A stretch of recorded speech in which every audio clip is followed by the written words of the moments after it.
नमस्कार दोस्तों, पश्चिम अफ्रीकी देश माली की राजधानी बमाको में आप सभी का स्वागत है।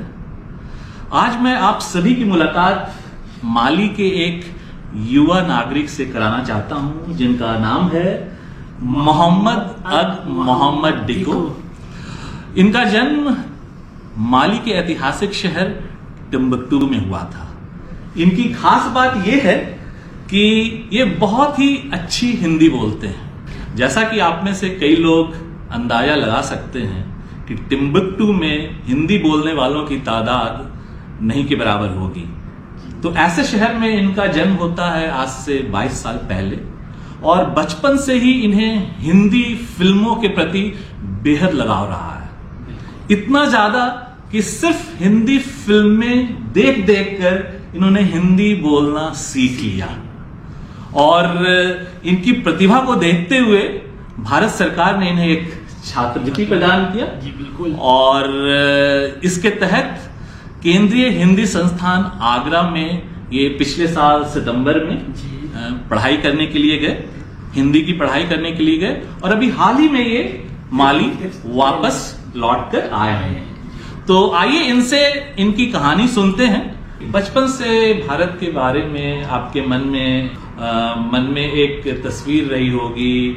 आप भारत के बारे में सोचते होंगे, जब फिल्में देखते होंगे, जब हिंदी खुद से बोलना सीख रहे होंगे, तो भारत के बारे में एक तस्वीर रही होगी आपके मन में। तो मैं ये जानना चाहता हूं कि जब आपने कदम रखा, जब प्लेन लैंड किया दिल्ली में और जब दिल्ली एयरपोर्ट पर आप उतरे, बाहर निकले, तो कुछ ऐसा महसूस हुआ जो आपको याद है? जी बहुत कुछ अलग लगा मुझे वहाँ, क्योंकि मुझे यकीन ही नहीं हो रहा था कि सच में मैं भारत में हूँ। कि मेरे लिए वो बहुत बड़ी बात थी, जो सपना आपने देखा था बचपन में और उस सपने को जी रहे हैं उस पल, तो एक बड़ी अलग लेवल की फीलिंग आई मुझे उस समय। और मैं उस समय सिर्फ सोच रहा था कि काश मैं इस पल को जी लूं, काश ये पल इसी समय थम जाए और सब कुछ रुक जाए, सिर्फ मैं ही फैलता जाऊं और इस पल को जी लूं। और ऐसा ही लगा था, और वहां गया और सब कुछ अच्छा रहा और मुझे बहुत ही अच्छा लगा वहां रहना।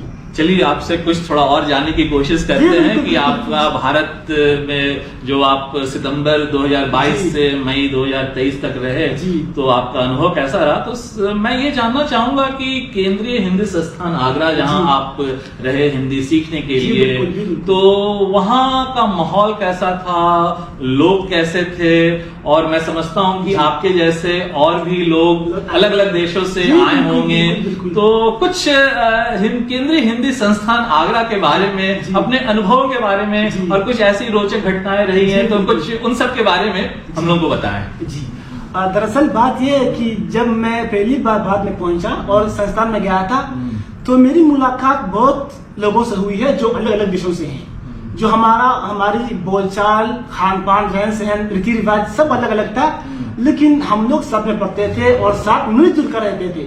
और हमें ऐसा कभी नहीं लगा, हमें ऐसा कभी कथा ही नहीं लगा कि हम लोग अलग हैं, क्योंकि बात ही की पहचान अनेकता में एकता है। तो हम लोग वहाँ कुछ लोग ताजिकिस्तान से हैं, कुछ लोग रोमानिया से हैं, कुछ लोग स्लोवाकिया से हैं, कुछ लोग रशिया से हैं, कुछ लोग चाद से हैं, कुछ लोग रशिया से हैं। तो इस सब से मिलकर मुझे बहुत ही अच्छा लगा, मुझे बहुत कुछ सीखने को मिला। इतने सारे लोग, इतने सारे देशों के लोग वहां रहकर हम साथ रहते थे, तो बहुत कुछ सीखने को मिला। मैं एक चीज जानने को बहुत उत्सुक हूँ कि वहाँ जो दूसरे सारे देशों से जो लोग आपकी तरह वहाँ हिंदी को सुधारने और पढ़ने के लिए पहुंचे थे, क्या सभी लोग आपकी तरह ही हिंदी बोलते थे? नहीं, मैं वहाँ बात यह है कि जब मैं वहां पहुंचा था तो मैं देख रहा था सबने अपने अपने देशों में हिंदी का कोर्स पहले से ही किया था। सिर्फ मैं ही एक था जिसने हिंदी ना कभी लिखी ना कभी पढ़ी हो।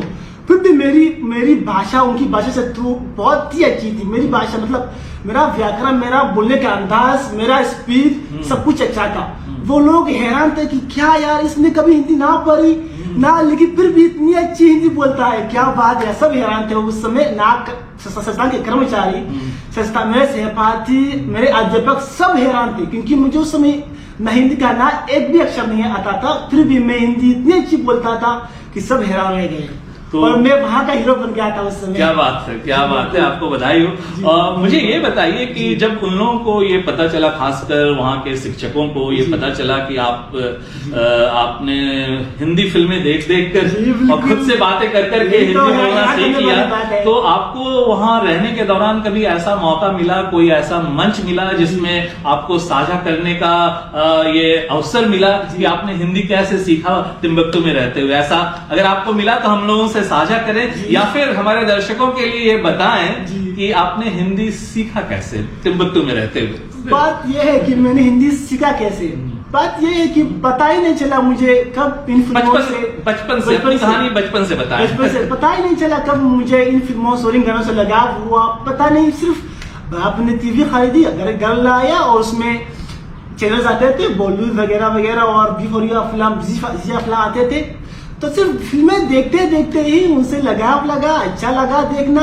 और फिल्मों को देखते ही मतलब एक अच्छी सी फीलिंग आती थी मन में कि काश मैं वहां जाऊं और इन सब से मिलूं और इन सब से मुलाकात हो जाए, इन सब से बात करूं और फिर हिंदी में बात करूं। उसी समय मुझे एक एहसास लगा कि वहां जाकर मैं उससे कैसे बात करूंगा, क्योंकि मुझे उस समय ना अंग्रेजी आती थी ना हिंदी आती थी। तो उसी समय से मैंने सोचा काश मैं एक तरकीब या मतलब एक सावधानी ढूंढूं जिससे मुझे हिंदी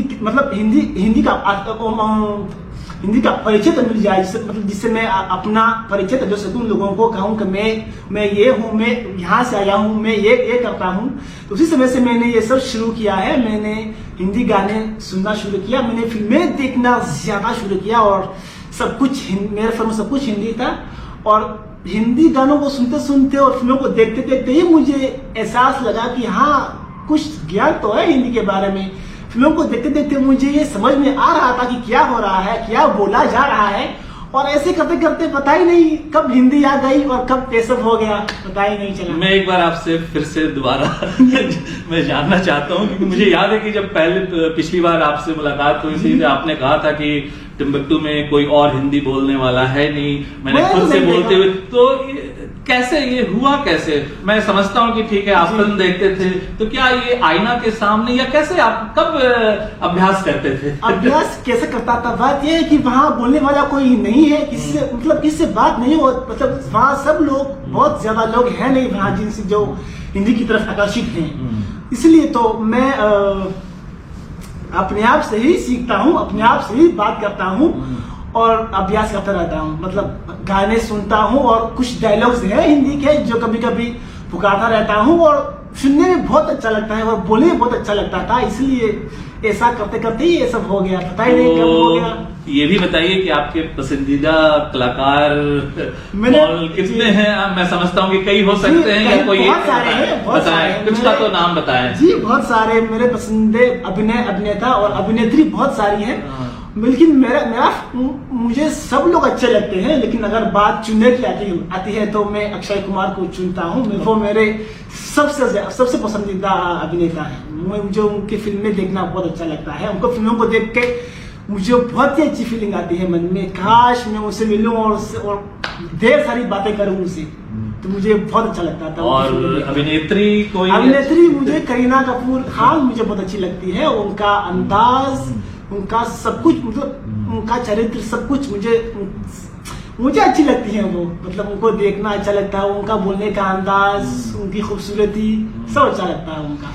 अच्छा चलिए, मैं आपसे एक और चीज अब पूछना चाहता हूँ। मुझे याद है कि जब आप भारत जाने वाले थे, और भारत जाने के पहले आपसे जब मेरी मुलाकात हुई थी, तो आपने मुझे एक चीज बताया था। कौन सी? आपने कहा था कि आप भारत जाकर एक फिल्म देखना चाहते हैं सिनेमा हॉल में बैठकर। तो आप बताइए कि भारत प्रवास के दौरान आपको सिनेमा घर में सिनेमा देखने का मौका मिला या नहीं मिला, और मिला तो कैसा रहा? बहुत मिला, मैं और मेरे कुछ चाट के दोस्त थे।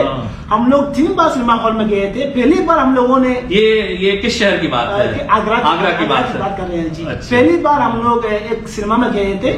वहाँ हम लोगों ने शाहरुख खान सर की सिनेमा हॉल का नाम याद है क्या आपको? सर्फ सिनेमा था उसका नाम, सर्फ सिनेमा। ओ। वहाँ हम लोगों ने शाहरुख खान सर की कमबैक मूवी पठान देखी और बहुत ही अच्छा लगा। और उसके बाद हम लोगों ने आयुष्मान खुराना की एक फिल्म देखी, एक्शन हीरो, वो भी अच्छी लगी। और हम लोगों ने कुछ 2 हफ्ते पहले ही हम लोगों ने सलमान खान की फिल्म किसी का भाई किसी की जान देखी और बहुत ही अच्छा लगा। कैसा रहा आपको? माहौल कैसा लगा? हॉल के अंदर का माहौल? यार क्या बताया सर, बहुत ही अच्छा लगा। बहुत लोग बात चिल्ला रहे थे, पता नहीं लोग को सुने या फिल्म को देखे। आपने भी सीटी वीटी बजाया क्या? बजाए, चिल्ला के बात कर रहे थे, ये क्या डायलॉग मारा रहे, बहुत अच्छा लगा। बहुत अच्छा, बहुत क्योंकि मैं सपना ही जी रहा था, तो सब कुछ जैसा सोचा था, जैसा लगता था, जब कुछ वैसा ही हो रहा था, तो सब सिर्फ कुछ सोचा नहीं, सिर्फ उस पल को जी रहा था। आपको ये पता है, मैं समझता हूँ कि माली में भी झूमे जो पठान, ये गाना बहुत माली के जो इंडोफाइल कम्युनिटी है यहाँ, वो लोग इसको काफी पसंद करते हैं। तो ये गाना आप 2-3 लाइन गा सकते हैं क्या? क्यों नहीं। मुकाबला कैसे हम कहते हैं यार, अब की बात तरीका हम बताएंगे यार, कर दे जो इशारा बहुत दिल में दे दूं दोबारा। बहुत खूब। तो ये गाना बहुत ही अच्छा लगा। वहाँ भी लोगों ने उसको बहुत पसंद किया और लोगों ने बहुत गाना बहुत मशहूर हुआ इंडिया में और मुझे बहुत ही अच्छा लगा। और जब मैंने यहाँ लोगों को देखा था इस गाने पर नाच रहे थे, तो मुझे लगा अरे यहाँ भी माहौल ऐसा है, मतलब सब कुछ अच्छा लग रहा था कि काश मैं भी वहाँ, मतलब जो नाच रहे थे उस समय मैं भी सोचा था काश मैं भी उनके बीच हूँ और नाचूं उनके साथ, बहुत ही अच्छी फीलिंग आएगी। अच्छा चलिए, अब हमें बताएं कि आपको आगरा शहर जहाँ ताजमहल है और भी बहुत से दूसरे ऐतिहासिक मॉन्यूमेंट्स हैं, वहाँ पर आपको आगरा कैसा लगा? और क्या आपको अपने भारत प्रवास के दौरान और दूसरे शहर भी घूमने का मौका मिला? कुछ बताएं। जी बिल्कुल। हम आगरा मुझे बहुत अच्छा लगा। हम लोगों ने ताजमहल 2 बार घूमे, ताजमहल 2 बार देखे हम लोगों ने। और हम लोगों ने आगरा फोर्ट देखा, गुरुताल देखा और बहुत सारी यात्राएं की मैंने और मेरे कुछ दोस्तों ने। हम लोगों ने मुंबई देखी, मुंबई, दिल्ली और जयपुर देखा। हम लोगों ने बहुत सारे देखने योग्य स्थान देखे हम लोगों ने। और संस्थान की ओर से भी हमें बहुत घुमाया गया है। हमारे अध्यापकों के साथ हमें ऋषिकेश घुमाया गया है, कानपुर और मथुरा घुमाया गया है हमें। और बहुत ही अच्छा लगा। आपको भारत भी देखने का मौका लगा? हम लोग पता ही नहीं कब चला गया कब आया। हम लोग सिर्फ पढ़ने नहीं गए थे, बात को देखने गए थे हम लोग। तो हम लोगों ने पूरी बात के दर्शन किया, संस्कृति देखी, सब कुछ, भाषाएं, धर्म, सब कुछ देखा हम लोगों ने। जैसे वहाँ लोग कैसे रहते हैं, उनका रहन सहन, खान पान, सब कुछ देखा हम लोगों ने। सब कुछ से परिचय हुआ हमारा, तब भी हम यहाँ। तो चलिए, तो मैं आपसे एक और सवाल पूछूंगा कि भारत जाने के पहले आपको भारत के बारे में जो तस्वीर थी और अब जबकि आप कई शहर आपको घूमने का मौका मिला और काफी कुछ देखने को मिला, तो आप कैसा, अब आप भारत को, अगर भारत के बारे में बोलेंगे तो आप क्या बोलना चाहेंगे? मैं सिर्फ ये बोलना चाहूंगा कि भारत संभावनाओं का देश है, वहाँ सब कुछ संभव है। वहाँ सब लोगों की सोच, मतलब वहाँ हर चीज को गंभीरता से लिया जाता है, चाहे पढ़ाई हो या काम, हर कोई अपना काम अच्छी और ईमानदारी से निभाता है। वहाँ सब लोग सकारात्मक सोचते हैं, सभी से प्रेम करो और जिंदगी का सफर आराम से करो, चिंता मत करो और अपनी तुलना किसी से भी मत करना, क्योंकि हर कोई अनेक है। मुझे ये सीख मिली वहाँ बाहर में रहकर। क्या बात। चलिए मोहम्मद, आपने काफी जानकारी दी अपने भारत प्रवास के बारे में। मैं ये आपसे पूछना चाहूंगा कि क्या आपके वहाँ मित्र बने? आपकी दोस्ती हुई, भारतीय लोगों से हुई, अपने इंस्टीट्यूट के बाहर भी लोगों से मिलने का मौका मिला? तो कुछ उसके बारे में बताएं। जी, फिलहाल मेरी दोस्ती बहुत लोगों से हुई है वहाँ, क्योंकि वहाँ जो हम लोग पढ़ते थे हम लोग, वहाँ कुछ स्वदेशी भी लोग पढ़ते थे वहाँ, जो बात के अलग अलग राज्य से आते हैं हिंदी पढ़ने के लिए। तो मुझे बहुत लोगों से मुलाकात हुई और हमारी एक गहरी दोस्त भी हुई थी। कुछ लोग गुजरात से हैं, कुछ लोग ओडिसी से हैं, कुछ लोग नागालैंड से हैं, तो इन सब से हमारी दोस्ती हुई थी। और हम जब मैं ऋषिकेश जा रहा था तो मेरा वहाँ भी एक दोस्त बना जो जयपुर से है। अच्छा, बहुत अच्छा। तो अब ये बताएं कि आपका अब आगे, अब तो बहुत ही युवा हैं, मात्र 22 साल आपकी उम्र है, तो आगे क्या करने का इरादा है?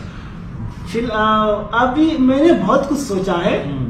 मैंने सोचा कि अब अपने आप को ज्यादा काबिल बनाना है और एक केंद्र खोलने की कोशिश करूंगा जहां हिंदी पढ़ाई जाती है हमारे देश में यहाँ। क्या बात।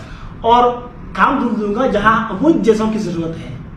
मैंने ये सोचा है। चलिए, हमारी तरफ से आपको बहुत बहुत शुभकामनाएं, आपको बधाई भी। आपने बड़े सफलतापूर्वक केंद्रीय हिंदी संस्थान आगरा में इतने महीने रहे।